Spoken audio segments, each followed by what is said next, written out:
Hello viewers, আসসালামু আলাইকুম। Welcome to my new video. So আজকে আমি চলে আসছি ছাদে।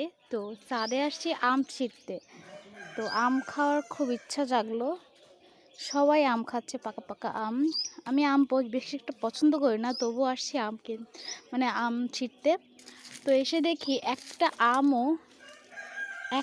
আমও পাকে নাই। এই যে বড় বড় আম দেখতেছেন, একটা আমও পাকে নাই।